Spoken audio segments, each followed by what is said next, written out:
to defend the government's record in what is probably going to be a lively session with Keir Starmer, I imagine, going full in on issues of the economy. She hasn't been helped this morning by the former Chancellor, former Health Secretary Sajid Javid, who's been speaking at an event and being quite critical of the government, saying the markets are in turmoil because the tax cuts went far beyond what Liz Truss set out in the summer when she was pitching to be leader. And he said they're also spending much more on the energy bailout. And Sajid Javid's view is they have to convince the markets that the books will be balanced in 5 years. OK, Beth, we're going to pause there, take a quick break. Join us in 3 minutes for Prime Minister's Questions.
You're watching Sky News. Let's take you live now to the House of Commons, where Prime Minister's Questions is due to start any moment.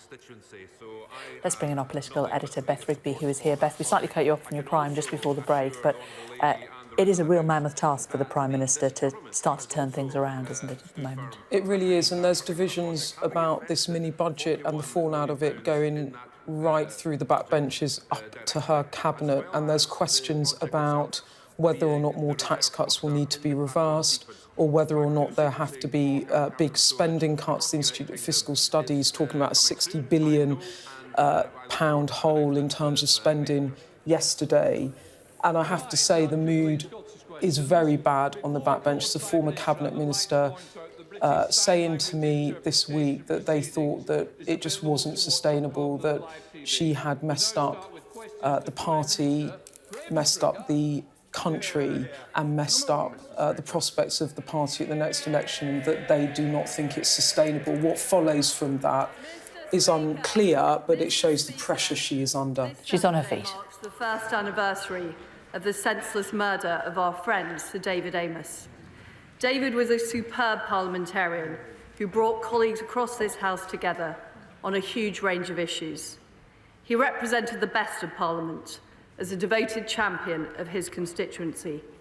Our thoughts are with his wife Julia and his 5 children, as well as the people of Southend, which now stands tall as a city in testament to David's tireless work.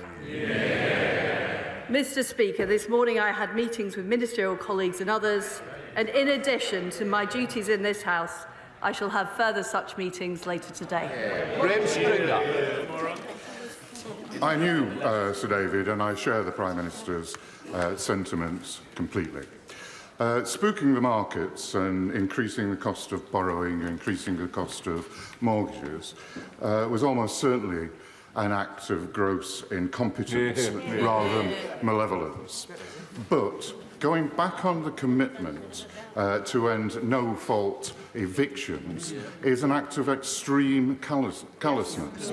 Can the Prime Minister reassure the 11 million private renters in this country that she will carry out the commitment to get rid of no-fault evictions?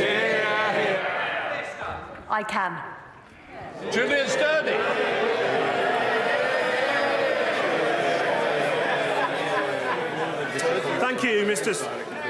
Thank you, Mr. Speaker. On a recent visit to the children's ward at York Hospital, I was shocked to learn that paediatric waiting time targets are the same as that of adult patients. So, as we know, any delay to treatment for young patients can have a damaging effect on development and their future prospects. So, can I ask the Prime Minister to look at this as a matter of urgency? Well, I'm very, very sorry to hear about the situation for young people at York Hospital, and I'm pleased to say that this is an issue that my right honourable friend, the Health Secretary, is focused on in her plan for patients. We are making sure that people can access treatment as soon as possible. We're delivering record staffing numbers and putting in place record levels of funding. Comes the Leader of the Opposition, Keir Starmer. Thank you, Mr. Speaker. Can I join with the Prime Minister in her comments about Sir David? She spoke for the whole House when she made those comments, and I know how deeply his loss was felt on the opposite benches, and we extend our best wishes across at this important time. Mr. Speaker, I also want to send my heartfelt condolences to the families of all those who tragically lost their lives in Chrysler last week. Donegal is a special place to me and my family and across this House. The people there are in all of our thoughts. Mr. Speaker, this morning, the Business Secretary toured the TV studios arguing that the turmoil in the markets has nothing to do with her budget. Does the Prime Minister agree with him? Well, Mr. Speaker, what we have done is we have taken decisive action.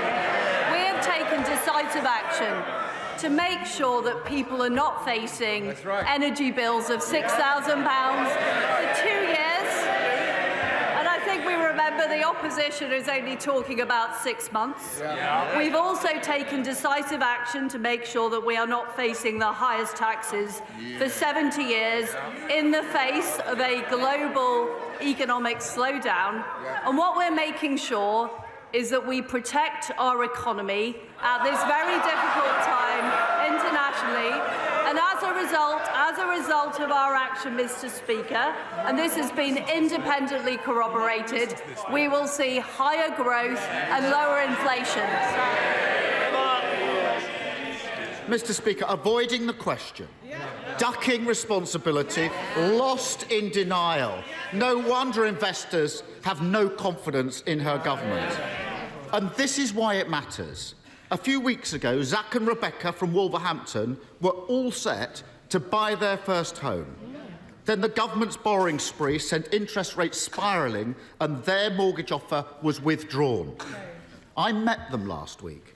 They're back to square one, unable to buy, devastated, sick to the back teeth with excuses and blame shifting. Does the Prime Minister understand why Zach and Rebecca are completely furious with her? Mr. Speaker, the fact is that when I came into office, people were facing energy bills of up to £6,000 a year. Well, I'm sorry. Mr. Speaker, the party opposite are shouting But he is opposing the very package that we brought in, the energy price guarantee. That was the major part of the mini-budget that we announced. And Mr. Speaker, he has refused to confirm whether or not he backs our energy price guarantee for 2 years, which protects families not just this winter, but next winter. What we're seeing, Mr. Speaker, is we are seeing interest rates rising globally. They are rising globally in the face of Putin's appalling war in Ukraine. And what we are doing is helping people with lower stamp duty, helping people with their energy costs, reducing inflation with our energy package, and keeping taxes low. And I notice that the honourable gentleman had a Damascus conversion last night when he backed our cut to national insurance. Keir Starmer. Mr. Speaker, the economy is in turmoil. People are really worried. This is really not the time to descend into absolutely nonsense attacks about last night. There's no point.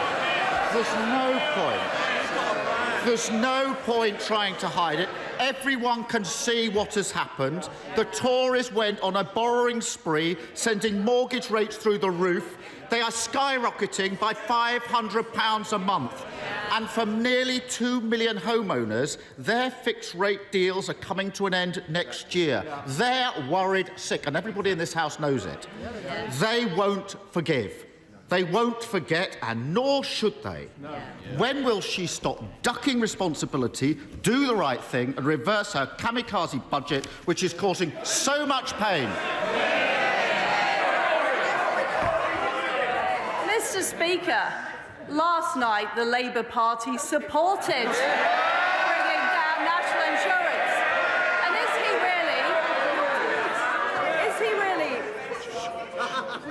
I won't hear the Prime Minister. I'm sorry if her own party doesn't, but I certainly do. Prime Minister. Mr. Speaker, I'm genuinely unclear about what Labour's...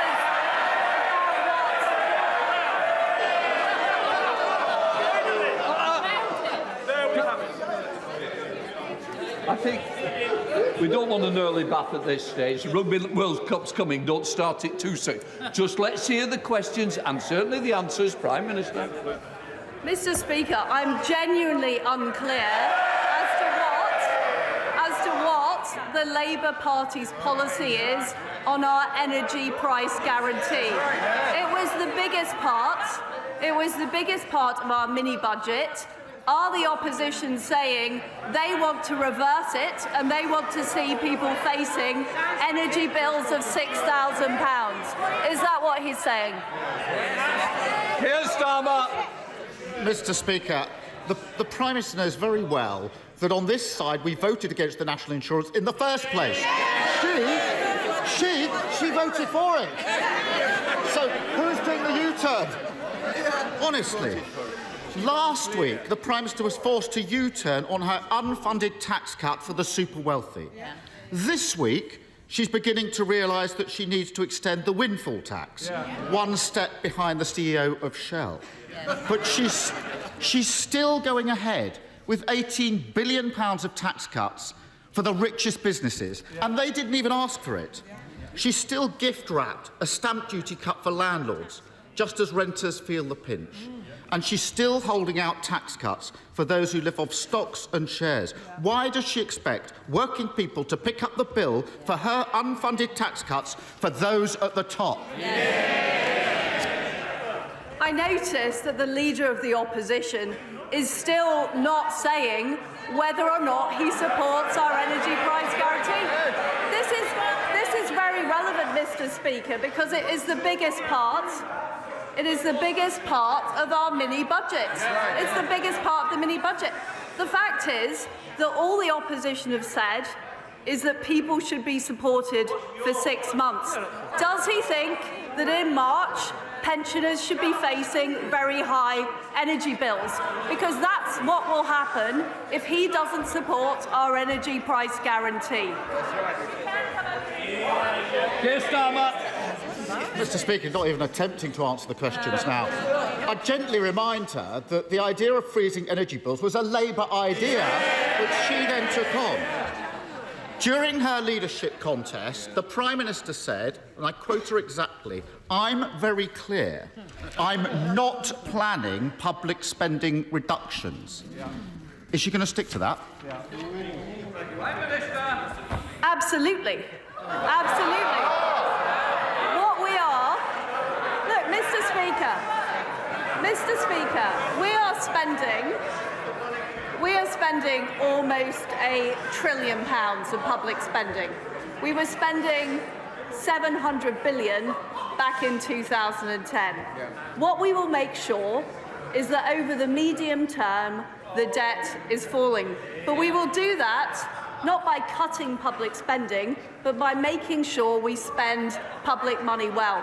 And the honourable gentleman talks about our spending, which he doesn't seem to support, on the energy price guarantee.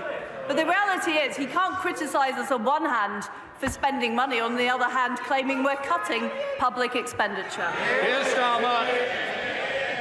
If they can cheer, I hope they listen very, very carefully to that last answer, because other people will listen very, very carefully to it.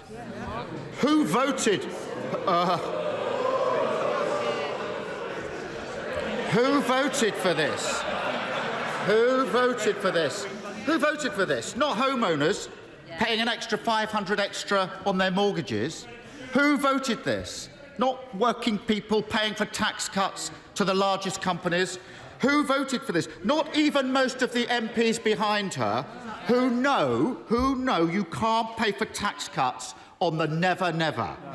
Does she think the public will ever forgive the Conservative Party if they keep on defending this madness and go ahead with a kamikaze budget? Mr. Speaker, what our budget has delivered is security for families for the next 2 winters. It's made sure that we're going to see higher economic growth, lower inflation and more opportunities. The way that we will get our country growing is through more jobs, more growth, more opportunities, not through higher taxes, higher spending and his friends in the union stopping hard-working people get to work. Cheryl Berry. Come on, Cheryl. Thank you, Mr. Speaker. I want to see growth and jobs in East Cornwall, and I believe an investment zone could help this. Would the Prime Minister back the honourable member for North Cornwall and myself, who are supporting a zone for Liskeard and Bodmin area?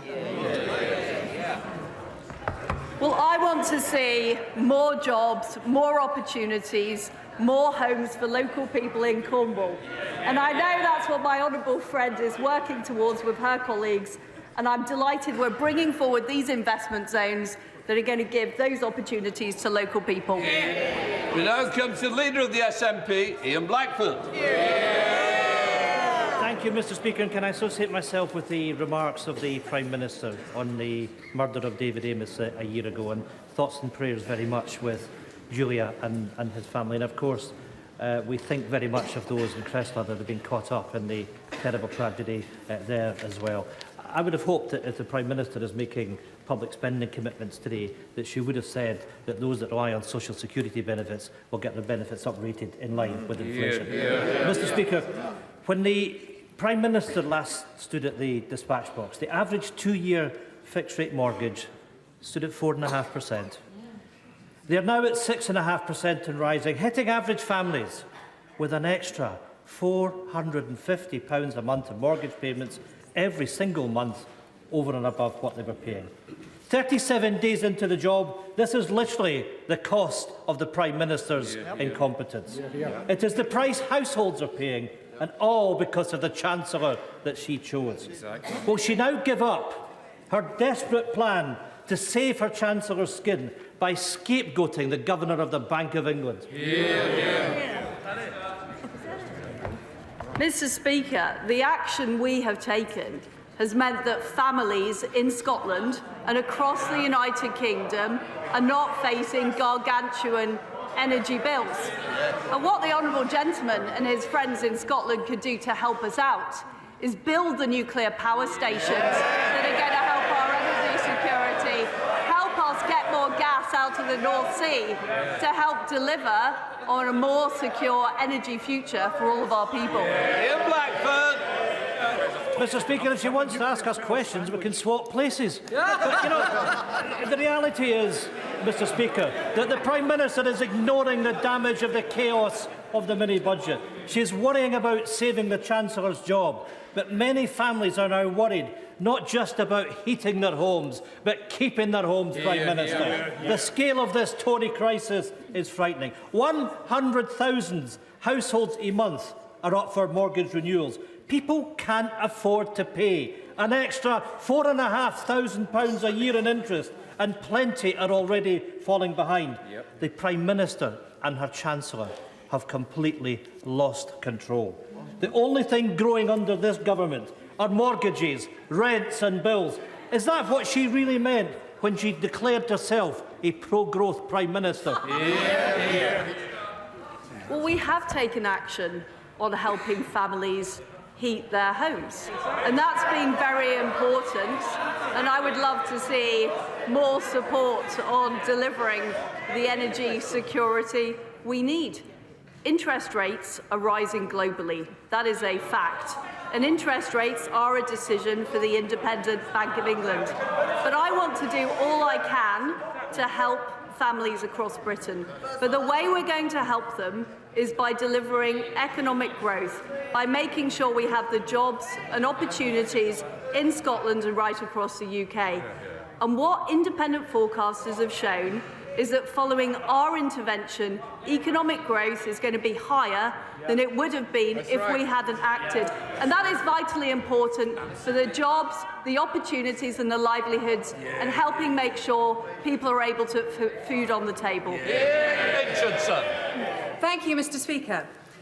The Way navigation winds through the heart of Guildford and is a much treasured part of our local environment. I welcome the announcement by the DEFRA Secretary last week that the Environment Agency will be able to increase fines on water companies for serious breaches of the rules to up to £250 million per breach. Will my right honourable friend confirm that no MP voted to discharge sewage into our waterways and that it is beneath the opposition parties and their activists to keep repeating this outright lie? Well, my honourable friend is absolutely right about our support for cleaner water. And what we're doing about it, which the honourable lady has asked from a sedentary position, is we have increased, and my right honourable friend, the DEFRA Secretary, has increased the fines for water companies 100 times if they discharge sewage into waterworks in an illegal way. We've acted. Sir Geoffrey Donaldson. Thank you, Mr. Speaker. Can I associate my colleagues and I with the remarks made about the tragic events in Creesla in County Donegal, and our prayers continue to be with that devastated community. Does the Prime Minister agree with me in welcoming the renewed negotiations with the European Union about the Northern Ireland Protocol, that the outcome of those negotiations must reflect the objectives outlined by the Government in the Northern Ireland Protocol Bill, and that this is the key to unlocking the door to political stability in Northern Ireland? Well, I very much agree with the honourable gentleman. We need to deliver for the people of Northern Ireland. That means making sure that we have free-flowing trade, east-west as well as north-south. It means making sure that the people of Northern Ireland can benefit from the same tax benefits as people in Great Britain. And it means resolving the issues over governance and regulation. Now, I would prefer to achieve that through a negotiated solution with the EU. But if we're not able to do that, we can't allow the situation to drift. We have to proceed with the Northern Ireland Protocol Bill. Mary Robinson. Thank you, Mr. Speaker. Addressing health inequalities is a key part of levelling up, and so I welcome this week's news of £50 million to fund research into health disparities. We know poor health affects not only life expectancy, but also prosperity and more widely economic resilience and growth. Therefore, would my right honourable friend consider a future expansion of these research schemes to other parts of the North? and the Greater Manchester region to encourage more healthcare research partnerships between our great universities and our local authorities? Well, my honourable friend is absolutely right that this health research is vitally important. I know that my right honourable friend, the Health Secretary, is looking at whether and where the scheme can be expanded, and we will be doing further commissioning rounds to look at that issue. John McNally. Thank you, Mr. Speaker. Prime Minister, you have had a holiday check, I think, in Birmingham where you're preaching to the choir, although the few MPs appear to be singing from a different song sheet. Prime Minister, your government is now outrageously flirting with disaster, financially and socially. As we've just heard, the increase in mortgage repayments will dwarf the rise in heating bills. How will you cope with the resultant increase in homelessness? I don't think I'm responsible as you, but I'm sure the Prime Minister will take that on board. Prime Minister. Well, Mr. Speaker, what we have done as a government is we've acted decisively to deal with the very severe energy crisis we are facing. We are facing a severe energy crisis. We're also facing a slowdown in economic growth globally due to Putin's war in Ukraine, and not acting is not an option. Guy Opperman.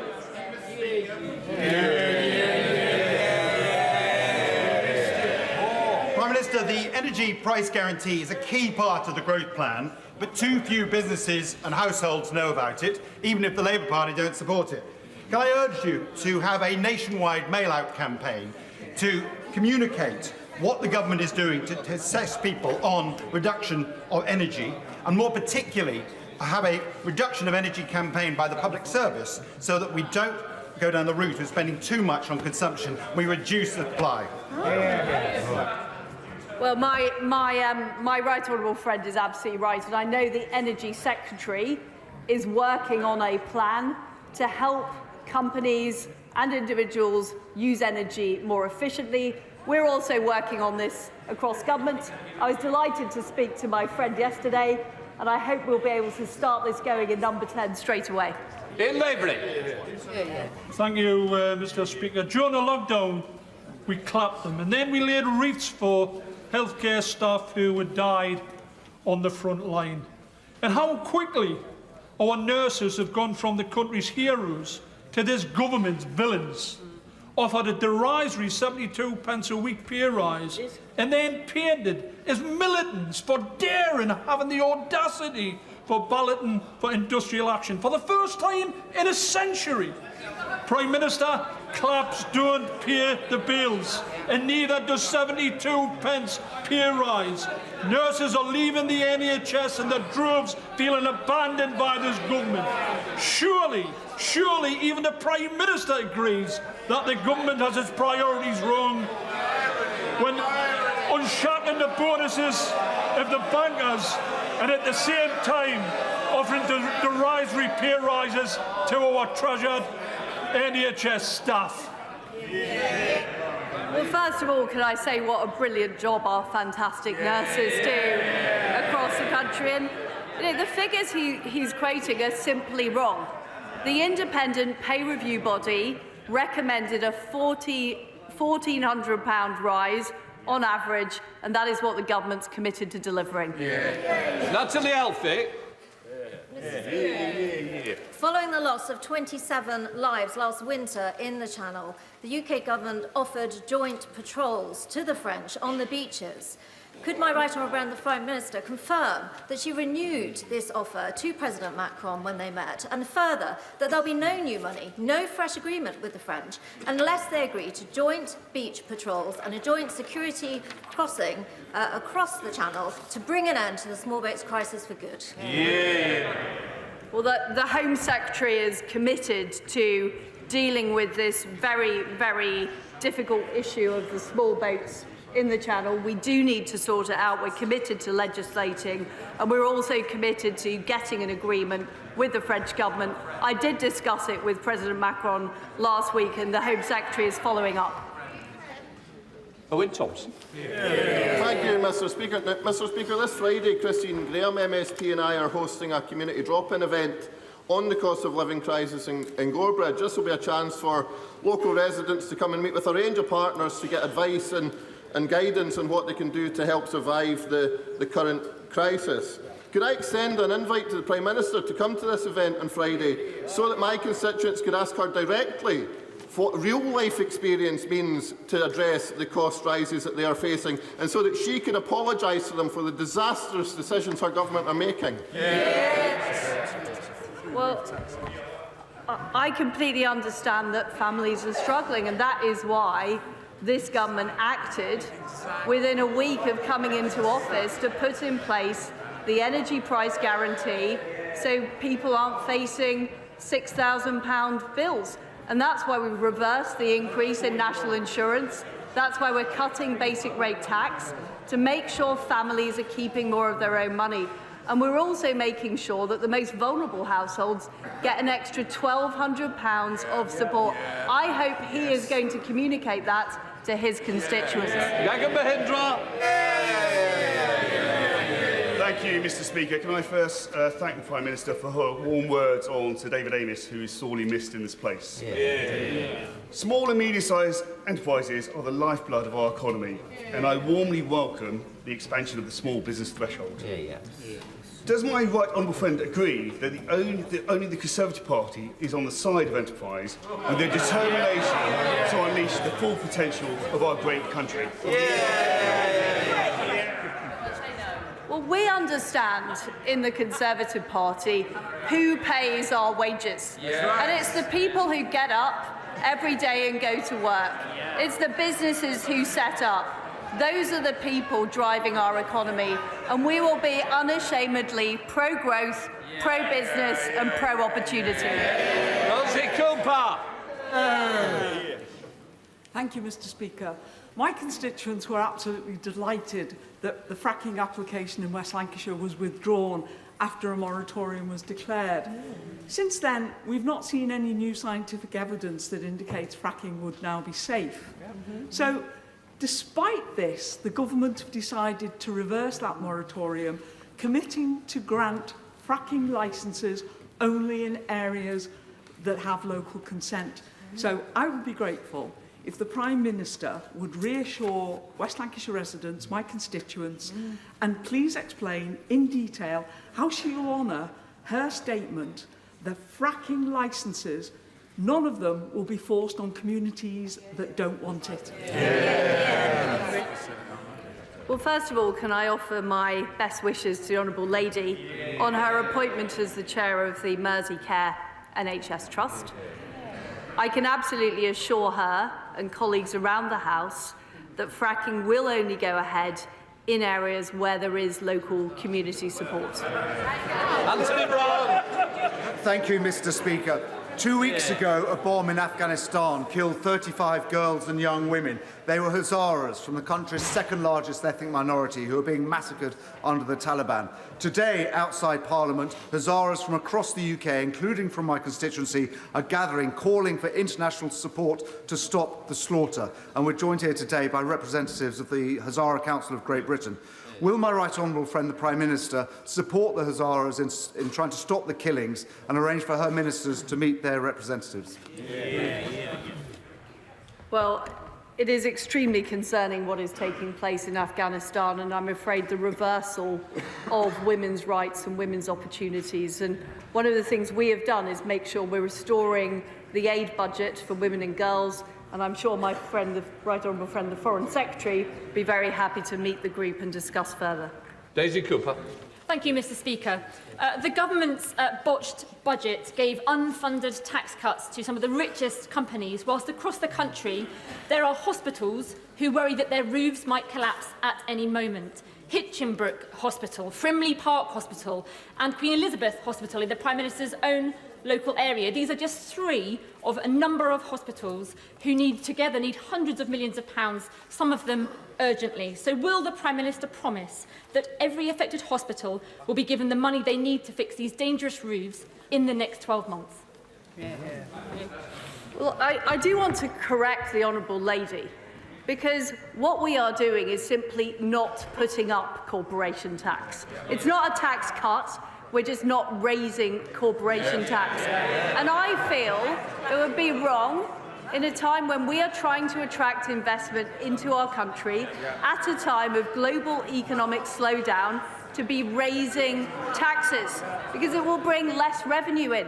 And the way that we are going to get the money to fund our National Health Service, the way that we're going to get money to fund our schools, is by having a strong economy with companies investing and creating jobs. I fully support this government's growth agenda, Prime Minister. Would she agree with me that this can be achieved whilst also protecting and restoring our precious nature and ecosystems and working with our farmers so that we do meet our legally binding target to restore nature by 2030? I know she understands this. She has precious talk streams in her own constituency. And will she agree that if we get this right, there will be more jobs, skills, opportunities, because every nation in the world depends on its natural environment? Well, my honourable friend did a fantastic job promoting the natural environment when she was at DEFRA.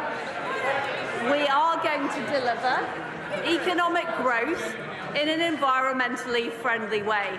What this is about improving the processes and deliver better outcomes, both for the environment whilst making sure we have a growing economy as well. And those two things go hand in hand. Mothers. Thank you, Mr. Speaker. The Prime Minister wants us to believe that fracking will reduce our energy bills, but it was not so long ago that her Chancellor said that those calling for fracking's return misunderstand the situation and that no amount of shale gas would be enough to lower the European price any time soon. So, Prime Minister, is the Chancellor wrong about that? That's right, Justin. We are pulling every lever to improve our energy supply in Britain, whether it's the North Sea and opening up more opportunity there, which the opposition front bench are against, whether it's fracking, whether it's more renewables, which I'm very supportive of, whether it's more solar panels in the right place, whether it's more nuclear power stations, which are opposed by the SNP. We are doing everything we can because we can never be in a situation again where we are dependent on authoritarian regimes for our energy. Thank you, Mr. Speaker. Over the past week, serious safeguarding failures by the children's charity Mermaids have come to light.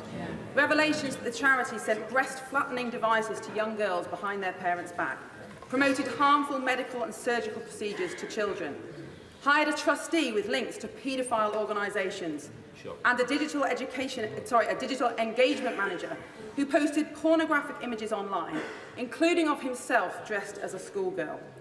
For years, despite whistleblowers raising alarm, Mermaids have had unfettered access to vulnerable children. Does my right honourable friend agree that it has taken far too long for these concerns to be taken seriously? And does she also agree that it is high time for a police investigation into the activities of Mermaids and its staff?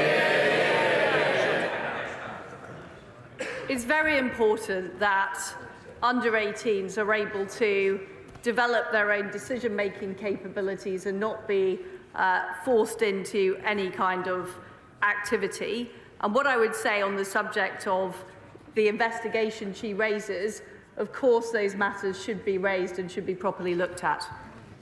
Sir Oldie. Thank you very much, Mr. Speaker. For my constituents in Richmond Park and for communities across South West London, from Wimbledon to Elmbridge, any expansion of Heathrow would be disastrous. A third runway would see over 6 million more tonnes of carbon pumped into the atmosphere every year and 2 million households affected by increased noise levels. Last week, the Transport Secretary said she supported Heathrow expansion. The Prime Minister has previously stated she would support a fourth runway. So, does the Prime Minister stand by her previous comments, or will she rule out government support for construction of a third runway at Heathrow? Well, I absolutely agree with what the Transport Secretary said in her comments. And what we need to do is make sure that industries like the air industry become more environmentally friendly. You know, I support the development of low carbon technology in those sectors. That's the way we will help grow the economy but also serve the environment. Virginia Crosby. Thank you, Mr. Mr. Speaker, and I'm delighted to hear the Prime Minister be such a champion for nuclear. My question is, when will the mission and plan for Great British Nuclear be announced? The market needs the confidence to invest in new nuclear, like Wilbur in my constituency of Ardismore, to help us achieve net zero for our energy security and to get thousands of high-quality jobs. Well, I can tell my honourable friend that Great British Nuclear will be set up this year and it will be bringing forward new nuclear projects. I'm delighted about her support for Wilfer and to make sure that we have nuclear power provided in Wales. I'd just like to see it right across the United Kingdom too. Matt Weston. Thank you, Mr. Speaker. May I welcome her to her place. I'm not sure how you measure a good honeymoon, Mr. Speaker. But after 5 weeks of a crisis conceived in Downing Street, of crashing pensions, interest rates rising, mortgage market turmoil and complete financial chaos, the country has been left wanting divorce. In 2 recent polls, 60% of this country want an immediate general election. The Prime Minister claims she's in listening mode. Will she give way to the public? Mr. Speaker, I think the last thing we need is a general election.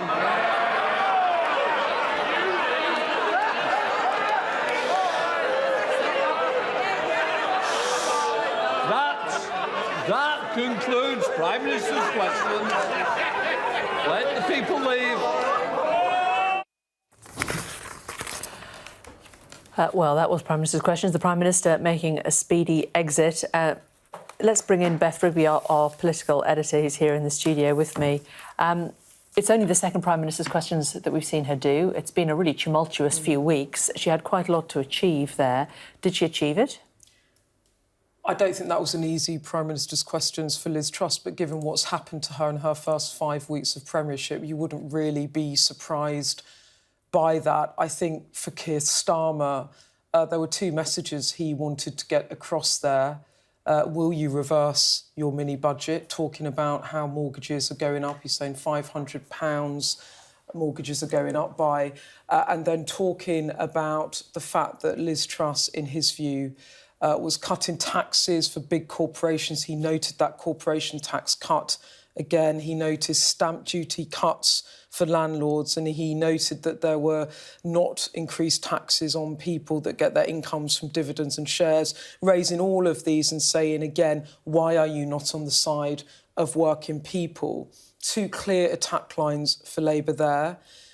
On the mini-budgets, because as some Conservative backbenchers are saying as well, Labour think that some of these measures will have to be reversed, that they are just not sustainable in terms of how the markets have reacted and the state of the public finances. And then I think there was another crucial part of that Prime Minister's questions, which I think is one to bookmark and remember.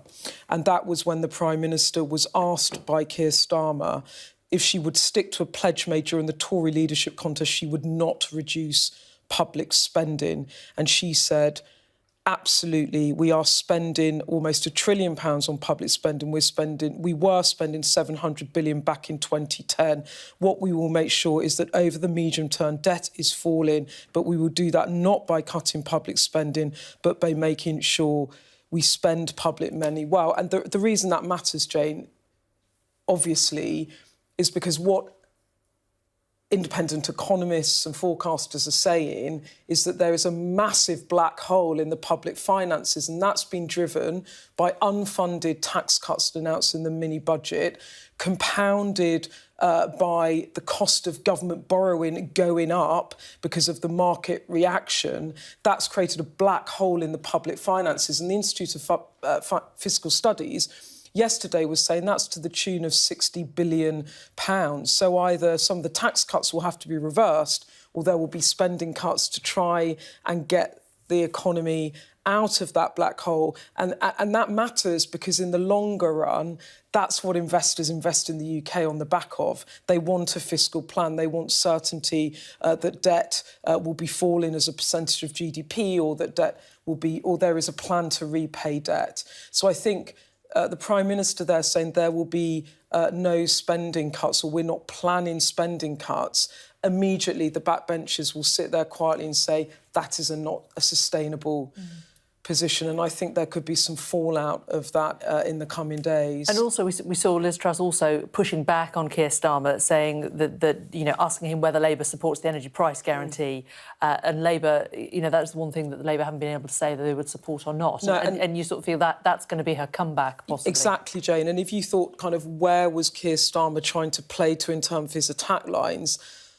what Liz Truss believes, and many in her cabinet believe, is that the huge support package that they announced for people to deal with energy bills, remember they're capping wholesale prices. They say that will mean that a typical household won't pay more than £2,500 in energy bills. It will flex depending on how much you lose. It's not a straight cap, but it certainly brings bills down for people.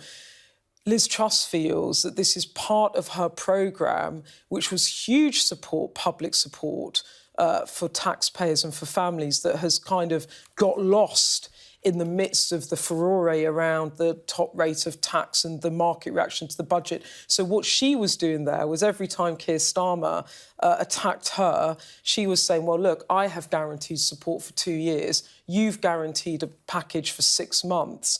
And she's really trying to get on the front foot and publicise what is a very retail policy to voters. I think the issue is in the tumultuous nature of what happened after that mini budget.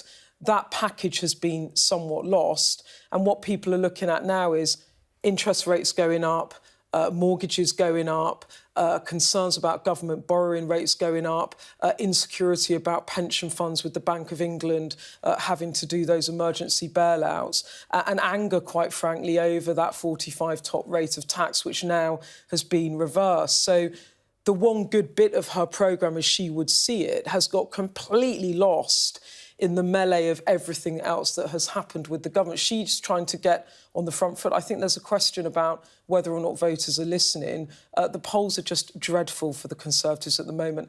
And Jane, when I speak to former cabinet ministers and senior backbenchers behind the scenes, lots of them might not be publicly speaking out, but the mood is terrible. And just at conference with a group of MPs and former ministers saying they don't think it's sustainable that she can remain in office to the next general election, that discussion is still going on behind the scenes amongst MPs, that they think maybe they will have to try to change the leader. Whether that happens, what that looks like, if it's even possible, they're all unknowns. But for a Prime Minister 5 weeks in, for your backbenchers to be actively having those conversations is a reflection on just how bad it's got in such a short space of time for her. And as she left the House, she said the last thing we need is a general election herself.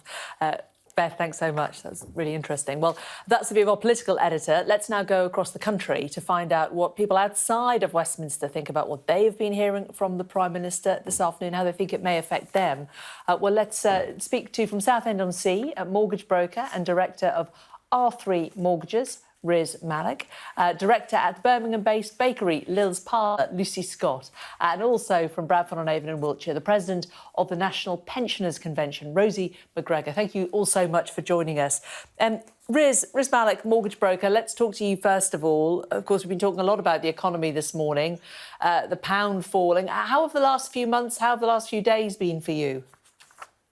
I feel like I'm living in a dream and someone's going to wake me up at some moment in time and tell me that this was all a joke or something. The last few months in the mortgage market have been very unstable, but the last few weeks have been a complete and utter nightmare. And the problem that we have is that I can't see what's going to be done to get us out of this mess. OK, we've got mortgage rates that are changing on an hourly basis. We've got lenders repricing their deals because the deals they're coming out with a few hours later don't make any economic sense. But what really irritates me is we have got a Prime Minister who, on your show and repeatedly, keeps on saying that interest rates are nothing to do with her and they're set by the Bank of England. although that's correct, if you don't know as the Prime Minister that the financial markets hang on every word that you say about the economic outlook, you shouldn't be in the job. This is A-level economics. It's all a circle. And the problem that we have, and the perfect storm that is brewing, is they've brought forward the OBR report to Halloween, ironically, but then even if that has been delivered and it's got a massive cherry on top and the markets love it, there isn't time to digest that, to reflect that into mortgage pricing by the time the MPC meet the following week. And they're more than likely going to raise interest rates further. So I'm in utter shock with what's happening at the moment. Okay. And in addition, last week we had a meeting, and last week we had a meeting of the Chancellor and members of the financial community to come up with a package. Well, where is that package? We need speed in this situation at the same rate as we had during COVID. Otherwise, I fear for what's going to happen. OK, well, that's pretty clear. Let's bring in Lucy Scott from Lil's Parlour Bakery. Lucy, just explain to us very briefly how your organisation works, first of all. So Lil's Parlour is a CIC, so that's a community interest company. That means we're a company registered for the social good. So our profits go back into making sure that the community is kind of helped. So that's what I do. So I buy everything in the same way as a normal business, don't receive any discounts, don't receive any help. But what happens is any profits that I make go back directly into making sure that we feed people, basically. And you basically, it's a pay what you can. So if people come in and they can't afford to pay for a loaf of bread, you will essentially give it to them. Yeah, exactly. So there is a recommended donation. So people can choose to pay the recommended donation, or they can pay less, they can pay a little bit more to pay it forward, but all our transactions are completely anonymous. So people can come here into a safe, non-judgmental space and be able to provide for their family if that's what they need to do. OK, so what's your reflections on the world of politics over the last few weeks and how people who are using your services are coping? Just listening to the gentleman before when he said, I feel like I'm just going to, one day somebody's going to be like, Lucy, it's all right. It was all a big joke sort of thing. The mood of my customers coming in is just a lot of sadness, to be honest. The people that come here, they're working people. Some of them have 2 or 3 jobs. And there's just no thought for how normal people are going to survive this, how much stress it's putting on them and their families, how it's affecting their mental health. So I wish that these people from the government would go and walk around Aldi on a Monday afternoon, go and see how people are choosing between a can of beans and a packet of pasta. It's fair enough standing there talking about numbers, and they need to really start thinking about how this is affecting normal people, because I do worry we've got a generation of children coming up that have seen nothing but their parents worry now for 2, 3, 4 years. How is that going to reflect in the future? And how are people on the ground now going to cope? It's affecting everybody badly. And I don't think there's enough compassion, understanding that that's actually the case on the ground. OK. Rosie McGregor from the National Pensioners Convention. Rosie, obviously, we've been talking a lot about the economy, and there's been a lot of talk about the impact on pensions. Pensions are one of those subjects that some people understand a great deal about. I'm sure you're one of them. Most people don't really understand a great deal. Most people probably don't even understand, if they have a pension, where the money goes, how it's looked after. Who are the ones in your understanding, the ones on the defined benefit pensions, that potentially could be affected? How concerned are you about the economic potential impact on those people? Very concerned. There's a massive concern amongst many pensioners following the mini budget and the impact it's having on the stock market. And those on defined benefits, potentially, depending on where the investments are made, could find that they are at some risk. And certainly those who are not yet retired but looking forward to retirement will be very, very worried. I'm fairly lucky myself in that I was on a final salary pension from local government. But even so, I am extremely worried at the present time by inflation. And I just don't feel that Liz Truss and her government actually get it. I mean, she said in PMQs, I'm listening, But quite frankly, I don't think she's listening to pensioners. And even the Bank of England and the IMF are saying basically she doesn't get it. So when is she going to get it?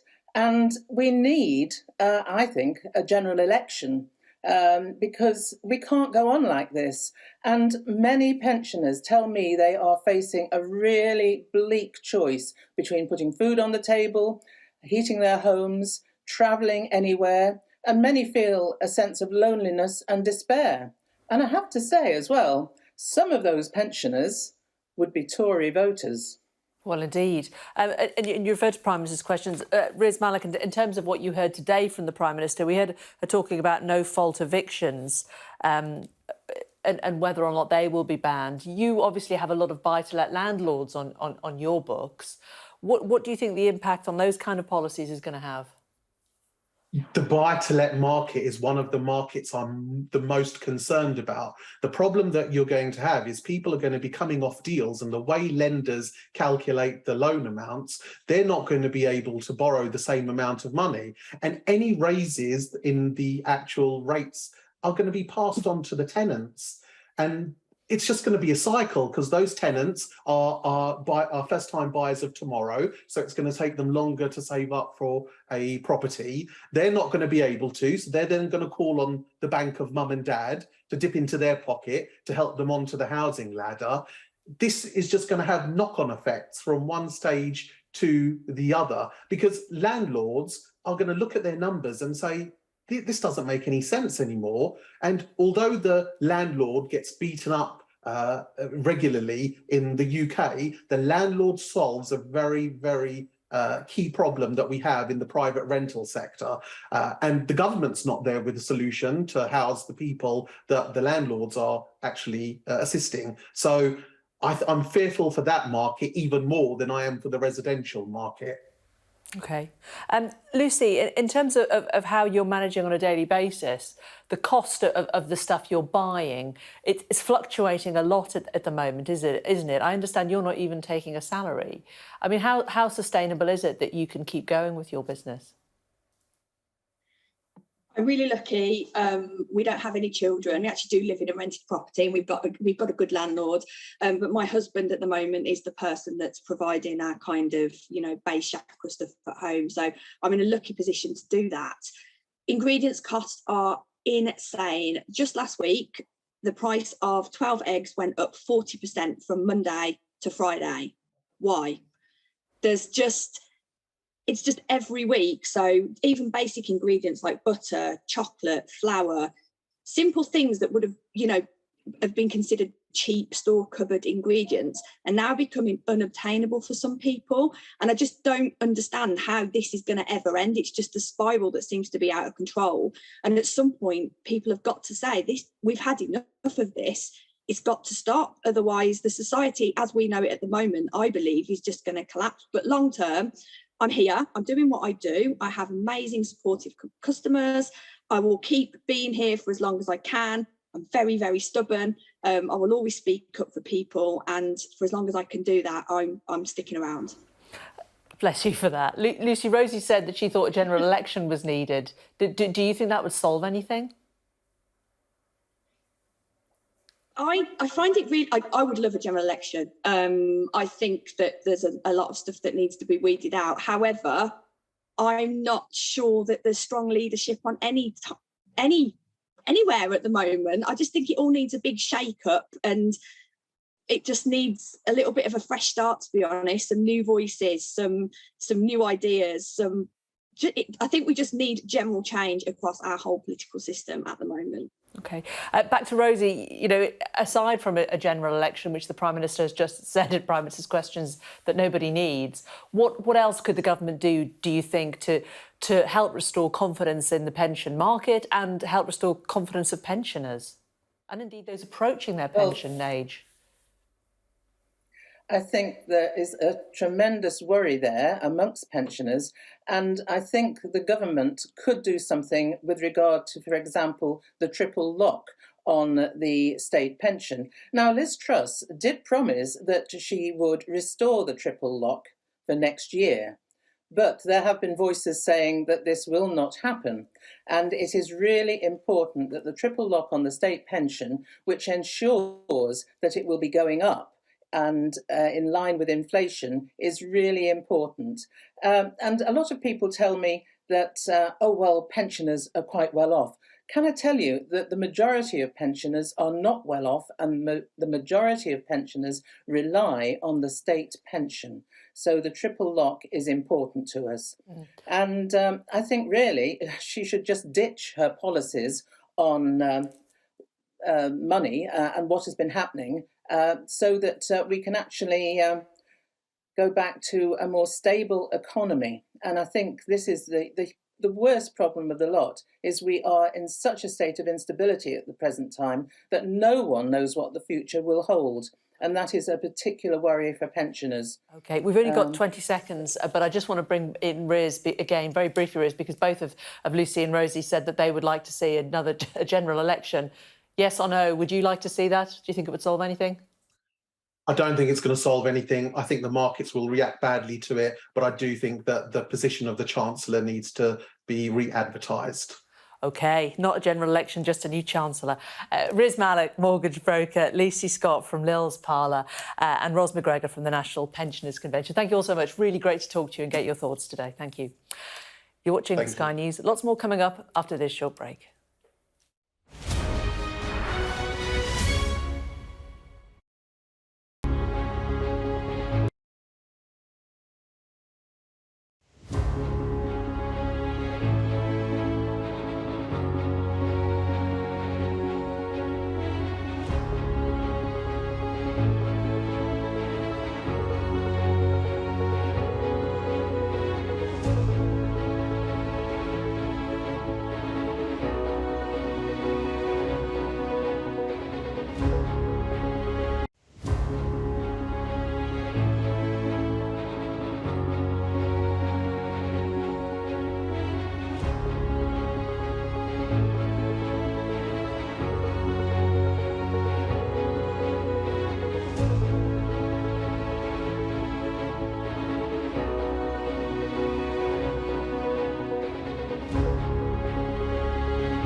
Hello, good afternoon. You're watching Sky News at 1.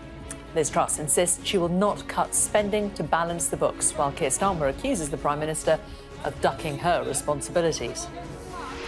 What we will make sure is that over the medium term, the debt is falling. But we will do that not by cutting public spending, but by making sure we spend public money well. When will she stop ducking responsibility, do the right thing and reverse her kamikaze budget, which is causing so much pain? Growth shrinks, the pound falls, fresh economic fears amid rising concern about the state of the UK economy. Pensions back in peril. The Bank of England sparks fresh concern as the governor rules out extending a support lifeline.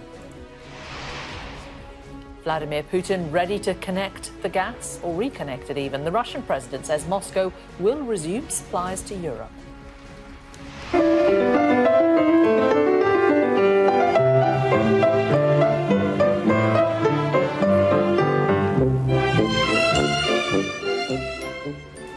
And remembering one of the last Golden Age Hollywood stars. Tributes to Murder, She Wrote legend Dame Angela Lansbury after her death at the age of 96.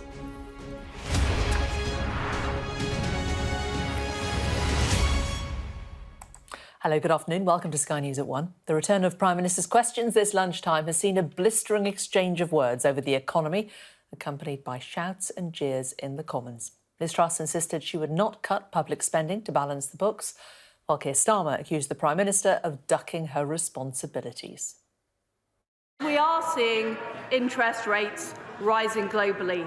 They are rising globally in the face of Putin's appalling war in Ukraine. And what we are doing is helping people with lower stamp duty, helping people with their energy costs, reducing inflation with our energy package, and keeping taxes low. And I noticed that the honourable gentleman had a Damascus conversion last night when he backed our cut to national insurance. Keir Starmer. Mr. Speaker, the economy is in turmoil. People are really worried. This is really not the time to descend into absolutely nonsense attacks about last night. There's no point trying to hide it. Everyone can see what has happened. The Tories went on a borrowing spree, sending mortgage rates through the roof. They are skyrocketing by £500 a month. And for nearly 2 million homeowners, their fixed-rate deals are coming to an end next year. They're worried sick, and everybody in this House knows it. They won't forgive. They won't forget, and nor should they. When will she stop ducking responsibility, do the right thing, and reverse her kamikaze budget, which is causing so much pain? We are spending almost £1 trillion of public spending. We were spending £700 billion back in 2010. What we will make sure is that over the medium term, the debt is falling.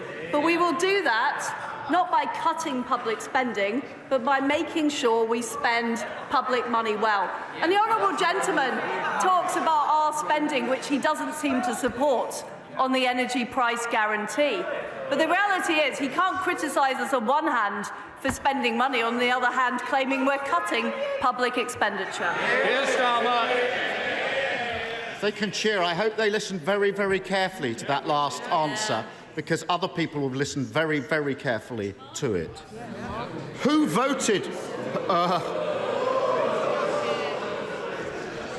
Who voted for this? Who voted for this? Who voted for this? Not homeowners paying an extra $500 extra on their mortgages. Who voted this? Not working people paying for tax cuts to the largest companies. Who voted for this? Not even most of the MPs behind her, who know you can't pay for tax cuts on the never, never. Does she think the public will ever forgive the Conservative Party if they keep on defending this madness and go ahead with a kamikaze budget? Mr. Speaker, what our budget has delivered is security for families for the next 2 winters. It's made sure that we're going to see higher economic growth, lower inflation and more opportunities. The way that we will get our country growing is through more jobs, more growth, more opportunities, not through higher taxes, higher spending and his friends in the union stopping hard-working people get to work. Well, our political editor, Beth Rigby, is here, and Beth, there's been a bit of a hiatus in Prime Minister's questions because of the death of the Queen and the party conferences. Are we now sort of getting a flavour of how the back and forth works between the Prime Minister and Keir Starmer and the kind of themes that they're going to be attacking each other on? Yeah, we're getting a sense of it in terms of it was always quite a sort of personality-based contest, if you like, between Johnson and Starmer. But between Truss and Starmer, what you're getting is the questions around policy and economic policy. And it's unsurprising, given that mini budget that was a maxi budget that's reset the economic direction of the country, and that is a Prime Minister standing at the dispatch box today who is still dealing with the fallout of it and questions over it about how the numbers do or don't add up. And for Keir Starmer, this is really fertile territory because it ties into the market nervousness, it ties into voter anxiety, and it plays into the fact that Liz Truss is struggling with her own backbenchers about the policies she has announced. And actually, I think what you saw in that Prime Minister's questions was two things from Keir Starmer. One, will you reverse the tax cuts? And two, will you guarantee that there won't be public spending cuts, given that as a result of the policies announced, those unfunded tax cuts, coupled with the way in which the markets reacted, which made the cost of government borrowing go up. The reason that matters, Jane, is 25% of government borrowing is index-linked, so it moves with the markets. So if the markets don't like it much and the cost of borrowing goes up, that is a direct cost to the taxpayer because it goes on to government debt. So she answered in terms of spending cuts that she's committed to public spending as it stands. That will raise questions about how that's sustainable, and she's not planning to reverse the tax cuts. And actually, I should say, in the Commons in the past few minutes, another Conservative has broken ranks with the government on this. This is the Treasury chairman, chair of the Treasury Select Committee, Mel Stride. He has said that there should be rowing back on tax announcements to help reassure the markets. That's what he's asked for. The Chief Secretary, Chris Philp, has replied there are not any plans to reverse any of the tax measures announced in the growth plan. I think what you've got really is a Prime Minister that has announced a policy that has had a huge backlash politically and economically, and that is what is going to set the weather and determine what happens at Prime Minister's questions in the coming weeks. And meanwhile, only her second PMQs, but already calls for another general election. Yeah, that's it. I think this is the last question. Let's have a listen to that one. In two recent polls, 60% of this country want an immediate general election. The Prime Minister claims she's in listening mode. Will she give way to the public? Mr. Speaker, I think the last thing we need is a general election.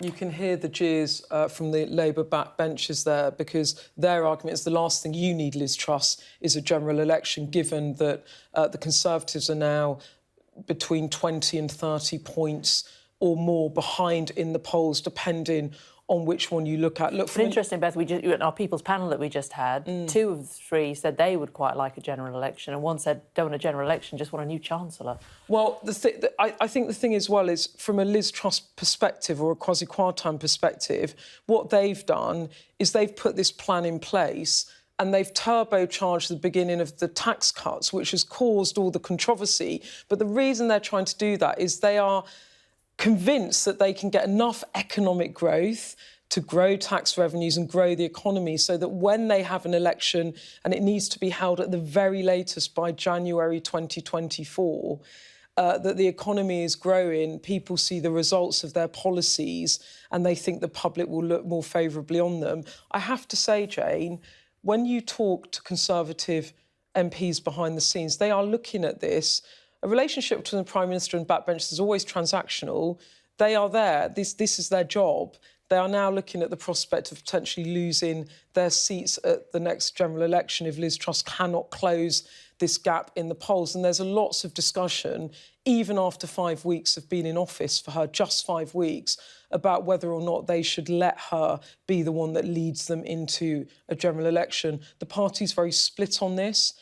Different people I speak to give me different points of view. But the fact that that is even being discussed so soon after replacing Boris Johnson gives you a sense of the turmoil she's in. She's going to go to talk to backbenchers at the 1922 Backbench Committee this afternoon. She's also now hosting drinks parties and events with MPs in an effort to sort of love bomb them and win them over. But I wonder whether for some of them it will now fall on deaf ears and the damage is already done. That's the big question. It's extraordinary times. Beth, thanks very much.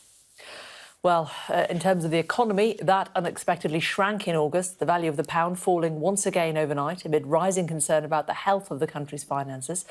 And the Bank of England partially sparked new fears after the governor doubled down and ruled out an extension to the pensions lifeline that he introduced in a bid to calm the crisis in the markets. Well, the GDP shrank by 0.3% in August compared to July, which is far worse than expected.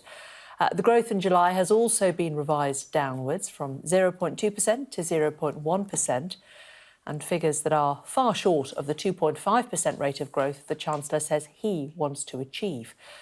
Well, overnight, the value of the pound fell following those comments from the Bank of England about the imminent expiry of its intervention. Well, the bank's intervention shored things up when it first decided to take action. So let's look at what's been happening with pensions over the last few weeks. Well, some pension funds were put at risk following a huge sell-off in government bonds, known as gilts, in the wake of the Chancellor's mini-budget announcement on the 23rd of September. Buying a government bond or a gilt is effectively lending money to the government to raise funds for its spending initiatives.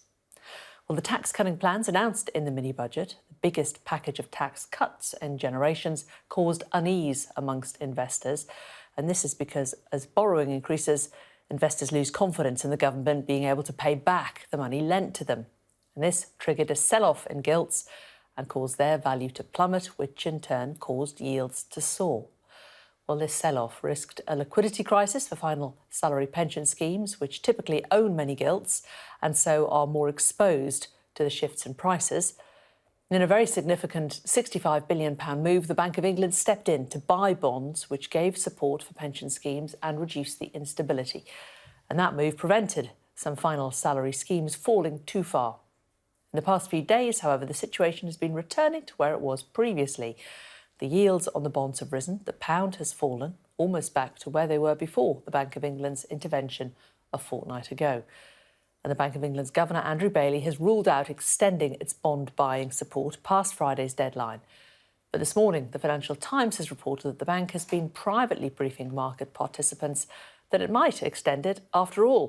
Well, we're joined now by our business presenter, Ian King, in the City. I mean, what are the chances that we think that that they may well extend this after all? The bank seemed pretty straightforward when Andrew Bailey said that they weren't going to extend it.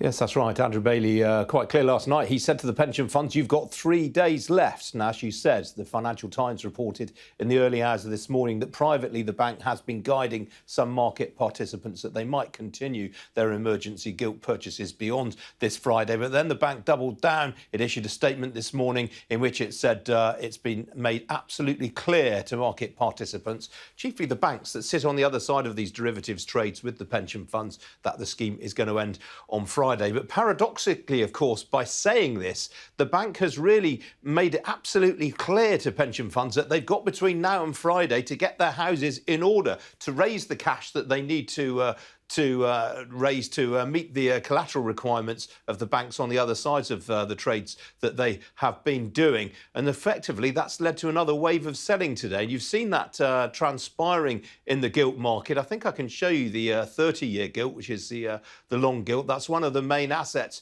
in which I'm sorry, we don't have that, Jane. Anyway, you'll have to take my word for it. I can tell you that the yield on 30-year gilts has gone to north of 5%. 5.074% was the last I checked, which is, as you said earlier, more or less back to where it was when the bank staged that dramatic intervention first in the gilt market a fortnight ago today. Meanwhile, the 20-year gilt yield, well, that's gone to 5.141%, and that is the highest since September 2008. So you're seeing multi-year highs being hit in these gilt yields. And it's really, I can't stress it enough, these are really unprecedented moves. Obviously, gilt yields have been pretty depressed over recent years with ultra-low interest rates. Those moves have really reversed in a matter of months in some unprecedented movements in gilt yields, and that is why you've seen this big spike. Now, it's worth pointing out that the bank also today, in its statement, pointed out that there are still other measures that it's got underway to try and help pension funds out. There's a repo facility, as it's known in the jargon, which will exist beyond the 14th of October. But it's quite likely, I think, that you are going to see a bit more selling over the next 48 hours or so, just in case Mr. Bailey and the bank are not bluffing, and that really will be it in terms of giving pension funds time to sort themselves out. OK, Ian, thanks very much.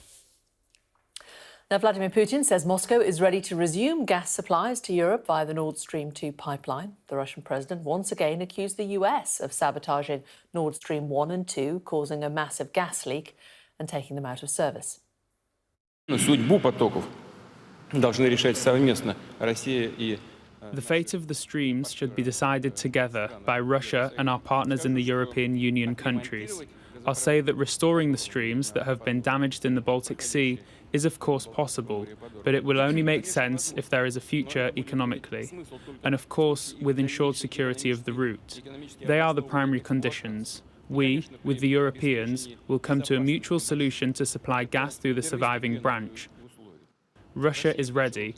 The ball is, as we say, on the EU's court. If they want, then they can just open the tap, and that's all. Well, we're joined now from Brussels by our Europe correspondent, Adam Parsons. He makes it sound so simple, doesn't he? He does. I mean, worth saying that Nord Stream 2 has never functioned. It was never open, never turned on. So the idea that it is a simple matter of turning a tap seems a little unlikely. But I don't think Vladimir Putin honestly believes that there is any chance whatsoever that this offer will be taken up. He's not really talking to European leaders here. I think he's talking to two constituencies. One is the people of Europe. He is saying to them, look, you are in for what he described as being the sort of winter you'd have in the Middle Ages, when he said people were going around collecting wood to keep themselves warm. Now, I don't suppose Europe really thinks it's heading towards that, but he is trying to say to European civilians, this is down to your governments. It's down to European leaders that you are facing these sky-high energy costs. It's not my fault. Russia will supply energy if you want it. Complain to your leaders. Don't moan to me. The other constituency he's talking to is, frankly, the world outside Europe. There is a pretty concerted opposition to Vladimir Putin, to his invasion of Ukraine. Around the continent of Europe and indeed around sort of NATO members. But around the rest of the world, in China, India, Pakistan and beyond, there's a lot more equanimity. In China, particularly in India, have offered, if not support, then not opposition to Vladimir Putin. Going to be interesting at the same time as this is all happening. There is a debate going on at the United Nations, debate of censure into Russia. It'll be very, very interesting to see who supports him and who doesn't. I think Vladimir Putin, in his mind, thinks I can sort of do without Europe. What I need is the backing of at least some of the rest of the world. And Adam, NATO, of course, G7 leaders are meeting in Brussels today. The defence ministers for NATO as well meeting. We spoke to General Sir Richard Sheriff a couple of hours ago on Sky, and he said he was very concerned that actually when it comes to the countries who are contributing towards the war in Ukraine, that many of those countries' cupboards are starting to become bare. That is going to be a concern today, isn't it? That is one of the main things that Jens Stoltenberg will be telling NATO defence ministers as they meet here in Brussels. is that resources have been finite and that they are running low, and that this isn't just about military intervention, it is about industrial might as well. He will be telling all of these NATO countries that they need to now look into production, about making weapons. The other thing that he will be talking about is the requirement to supply air defence systems to Ukraine. Obviously, in recent times, we have seen how Russia has stepped up its use of missiles. Ukraine has asked for air defence systems. It is getting some from the United States, from Germany, from a promise of France and Italy. It has asked for more from NATO, from the United Kingdom, from more backing from the European Union. And that is something that I think Jens Stoltenberg will echo. I mean, we are reaching some kind of inflection point around this combination of military and energy pressure. Worth saying also, Jane, that today there is another pipeline that is in peril in Poland, the Pern oil pipeline that runs out of Russia. There is a problem on that pipeline. At the moment, there is no suggestion that that is sabotage. But going back to the Nord Stream where we started from, NATO blames Russia for sabotaging that. Russia blames the United States, or at least NATO powers, for sabotaging it. And nobody really knows what happened. This is, once again, this field of hybrid warfare about diplomacy, military, attacks on infrastructure, potential cyber attacks, that fog of war that Vladimir Putin has always proved himself to be an exponent of. Adam Parsons, thanks very much. Now, a court has heard how a nurse on trial, accused of murdering 7 babies and attempting to murder 10 more, sent a sympathy card to the grieving family of one of the children involved. Jurors have today heard that Lucy Letby apparently tried to kill one baby girl who weighed just over 2 pounds at birth 4 times before finally succeeding. Sky's Katerina Vitozzi is at Manchester Crown Court for us. Katerina. Yes, that baby girl referred to in the court hearing this morning is Child I. Baby girl born 27 weeks premature. Now, the prosecution say, as you alluded to, that Lucy Letby attempted to kill this baby girl 4 times before succeeding. Those attempts made between September and October 2015. And in each case, the prosecution say that 32-year-old neonatal nurse deliberately injected air into the baby's stomach, which caused the child's lungs to collapse and eventually leading to her fatal collapse. Nick Johnson, KC, said Child I was born very early and very small, but she was doing well by the time Lucy Letby got her hands on her. What happened to Child I followed the pattern of what had happened to others before and what was yet to happen to others. All of a sudden, out of nowhere, came vomiting, breathing problems and critical desaturations. And then going on to describe Lucy Letby's 4 alleged attacks. It was persistent, calculated and cold-blooded. Nick Johnson, Casey, also then went on to describe the case that they believe of Child K, a baby girl, in February 2016, born again prematurely. And at this point, they described a doctor, a paediatric consultant on the neonatal ward, starting to feel uncomfortable with what he perceived as the coincidences between children catastrophically collapsing and Lucy Letby's present.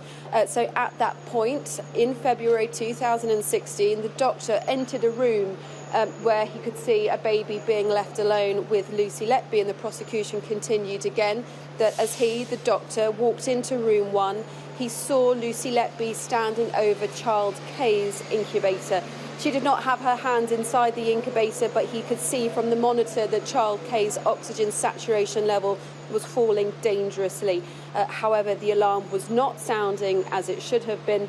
Lucy Letby had not called for help and was making no effort to help Child K. Now, the prosecution argued that this is a feature of this case, that Lucy Letby was deliberately turning off alarm monitors, that she was falsifying notes, and in several cases contacting or searching for the families of the deceased children or the sick children on Facebook, and then also, as we heard in that case of Child I, sending a sympathy card. She had admitted in an earlier police interview that that was not normal, but she said she had got unusually close to the family of Child I. The prosecution say that this actually just exhibits an ongoing unusual interest that she had in these families and their children. A brief adjournment here for lunch. Prosecution opening statement expected to continue from 2 o'clock. Tarina, thank you very much. This is Sky News at 1. Coming up.